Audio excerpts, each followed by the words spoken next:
Ամբողջ կյանքը դաշնակցության շարքերում քո զինակից ընկերների հետ պայքարել հանուն մարդկային արդարության, ցեղասպանության միջազգային ճանաչման։ 2006-ին Ստամբուլում Էրդողանի ներկայությամբ քո ժողովրդի պահանջները բարձրաձայնես։ Հայ-թուրքական հաշտեցման հանձնաժողով ձևավորման ժամանակ, որի մեջ էր երիտասարդական նախաձեռնությունների այսօրվա վարչապետի աշխատակազմի ղեկավար Արայիկ Հարությունյանի դեմ, որքան հիշում եմ, Վահագն Ալեքսանյանը նաև պայքարում էր այդ ժամանակ Արայիկ Հարությունյանի դեմ, պայքարեց այդ ամեն ինչի դեմ։ Գյուլի գալու դեմ քո դաշնակցության համաշխարհային շարքերով պայքար մղես, տասնյակ հարյուրավոր դաշնակցականների հետ հացադուլ անես,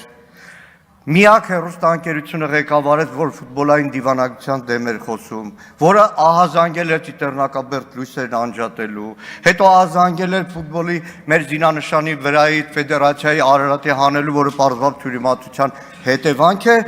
ու գան այստեղ քեզ մեղադրեն այդ ամեն ինչի մեջ։ Լավ էլի, գոնե այդ մեկը չէ, ընդ որում մեղադրողը ոչ թե քաղաքացիական պայմանագիր խմբակցության ղեկավարն է, ոչ թե Լուսավոր Հայաստան կուսակցության հիմնադիր անդամներից մեկը եւ պատգամավորն է, այլ 2010-11 թվականին այդ օրվա իշխանության մոլի պաշտպան ՀԺԱՄ կուսակցության երիտասարդական թևի ղեկավար Հայկ Կոնջորյանը։